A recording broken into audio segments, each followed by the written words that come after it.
नमस्कार दोस्तों, मैं विशाल यादव आप लोगों का the eagle defence and competitive classes में स्वागत करता हूं और आशा करता हूं कि आप जहां कहीं भी होंगे अच्छे होंगे, मस्त होंगे, ज़बरदस्त होंगे। आज मैं आप लोगों के लिए लेके आया हूं पर्यावरण से रिलेटेड जो पर्यावरण का पहला चैप्टर है परिवार और हमारा पर्यावरण। इस पे आधारित जितने भी प्रश्न बन सकते थे उनके लिए मैं एक प्रैक्टिस सेट लेके आया हूँ। तो आप भी अपने आप को आंकिए और एक मॉक टेस्ट के रूप में देखिए कितना आपका सही हो पाता है। ठीक है, तो चलिए यहाँ पे जितने भी लोग तैयारी कर रहे हैं यूपी टीईटी 2026 की जिनका एग्जाम 2-3 जुलाई को होने वाला है, तो आप लोग इस वीडियो को देख सकते हैं और अपनी तैयारी को और भी एक दृढ़ता प्रदान कर सकते हैं। तो चलिए हम लोग चल रहे हैं। हमारा जो पहला प्रश्न है, परिवार से से क्या आशय है? परिवार एक संस्था है, इसमें बालक का जन्म होता है, इसमें बालक का विकास होता है, ये सभी। तो आपको मैं बता दूं कि परिवार एक ऐसी संस्था है जिसमें बालक का जन्म होता है और बालक का विकास भी होता है। इसलिए हमारा जो ऑप्शन नंबर क्या हो जाएगा, ऑप्शन हमारा क्या हो जाएगा, ऑप्शन डी करेक्ट आंसर हो जाएगा। परिवार एक इकाई होती है जिसमें माँ पिता और उसके 2 बच्चे होते हैं। यह कथन सही है? नहीं है? सही नहीं है, क्योंकि इस कथन में यह स्पष्ट करना चाहिए कि बच्चे जैविक होते हैं। कह रहे हैं कि परिवार एक इकाई होता है जिसमें माँ पिता और उनके 2 बच्चे होते हैं। तो बताइए यह कथन सत्य है कि असत्य है? कह रहे हैं कि ऑप्शन ए दिया कि सही नहीं है, क्योंकि यह कथन स्पष्ट करना चाहिए कि बच्चे जैविक होते हैं। सही नहीं है, क्योंकि परिवार कई प्रकार के होते हैं, परिवार केवल एक ही प्रकार का वर्गीकरण नहीं किया जा सकता। अच्छा, दिया है तीसरा ऑप्शन कि सत्य है, क्योंकि यह किसी आदर्श परिवार का आकार है। सत्य है चौथा, क्योंकि यह सही भारतीय परिवार इसी प्रकार के होते हैं। तो इसमें से जो करेक्ट आंसर है उसको आप लोग कमेंट बॉक्स में जरूर बताइए और कौन सा सही होता है। तो मैं आपको बता दूं कि देखिए, जो इसमें ये सही नहीं है, क्योंकि यह परिवार कई प्रकार के होते हैं तथा परिवार का केवल एक ही प्रकार से वर्गीकरण नहीं किया जा सकता। इसीलिए ऑप्शन नंबर हमारा कौन सा है, बी हो जाएगा हमारा। बी हमारा क्या हो जाएगा, बी हमारा करेक्ट आंसर हो जाएगा। ठीक है, तो अब चलते हैं अगले प्रश्न पे। अगला प्रश्न हमारा है कि मैकाइवर के अनुसार परिवार के कार्यों में क्या क्या शामिल है? घर के विभिन्न कार्य, शैक्षणिक क्रियाकलाप, आर्थिक क्रियाकलाप, शैक्षणिक क्रियाकलाप, आर्थिक क्रियाकलाप, घर के विभिन्न कार्य और ये सभी। तो मैं बता दूं कि जो मैकाइवर हैं उनके अनुसार ये सभी हो जाएंगे। क्या हो जाएंगे? ये सभी हो जाएंगे। ये हमारे क्या हो जाएंगे? सभी। ठीक है, तो हमारा सही आंसर हो जाएगा ये सभी। चलते हैं अगले प्रश्न पे। अगला प्रश्न है कि परिवार की परिकल्पना के पीछे का आधारभूत तथ्य है। मानव का सामाजिक प्राणी होना, मानव का अकेले होना, कार्य करने में परेशान होना, उत्तरदायित्वों के निर्वाह की भावना। तो जो परिवार की परिकल्पना का जो किया गया है, मतलब परिवार की क्यों, इसके पीछे की जो कॉन्सेप्ट क्या है। ठीक है, तो इसके पीछे का कॉन्सेप्ट है कि मनुष्य एक क्या है, मानव एक सामाजिक प्राणी है। तो ऑप्शन ए हो जाएगा हमारा क्या करेक्ट आंसर। चलते हैं, निम्न में कौन सा या कौन से परिवार की विशेषता के अंतर्गत शामिल हैं? वंशानुगत संबंध, सामाजिक संस्था, वैवाहिक अनिवार्यता, ये सभी। परिवार की विशेषता निम्न में से कौन सी शामिल है? तो जो परिवार की विशेषता है, वैवाहिक अनिवार्यता ये जरूरी नहीं है, सामाजिक संस्था है ये भी नहीं जरूरी है। ठीक है, ये भी गलत हो जाएगा, ये भी गलत हो जाएगा। और चौथा दिया ये सभी, तो ये भी गलत हो जाएगा। केवल वंशानुगत संबंध होता है। परिवार कितने प्रकार के होते हैं? तो आप बताइए परिवार कितने प्रकार के होते हैं? तो परिवार 2 प्रकार के होते हैं। एक होता है एकल परिवार, एक होता है संयुक्त परिवार। तो इसमें जो ऑप्शन नंबर 2 दिया है, b is the correct answer.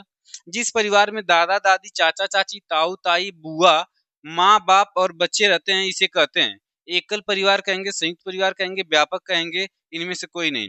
तो जिन परिवार में चाचा चाची, दादा दादी, ताऊ ताई, बुआ और माँ बाप और बच्चे रहते हैं, तो उस परिवार को हम लोग संयुक्त परिवार कहते हैं। कौन सा परिवार कहेंगे? संयुक्त परिवार। तो ऑप्शन बी क्या हो जाएगा, करेक्ट आंसर हो जाएगा।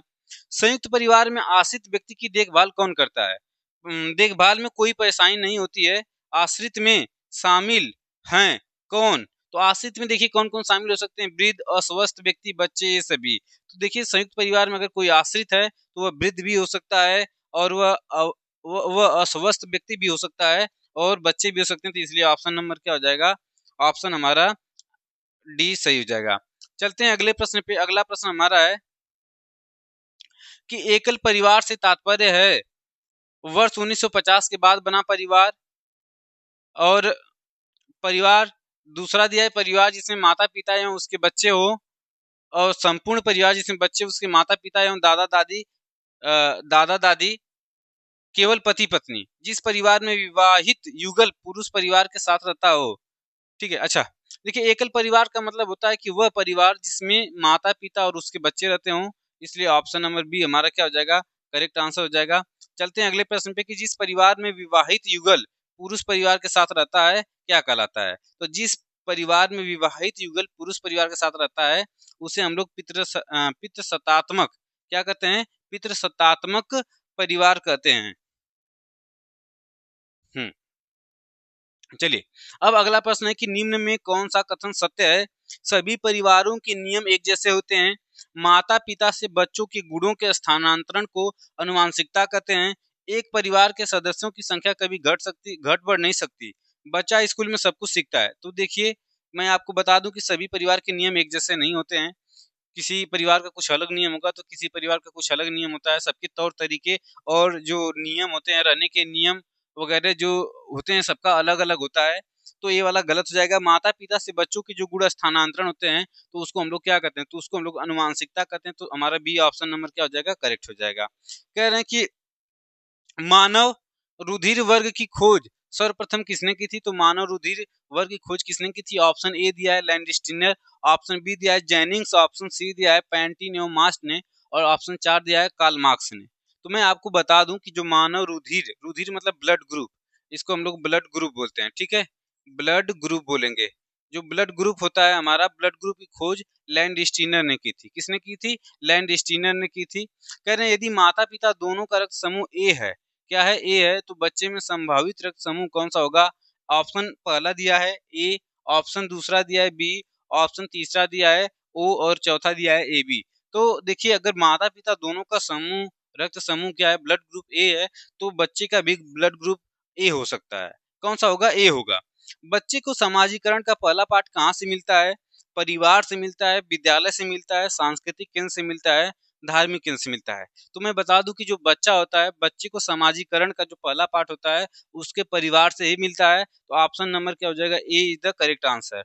समरक्त संबंध का उदाहरण किस प्रकार के परिवार से है।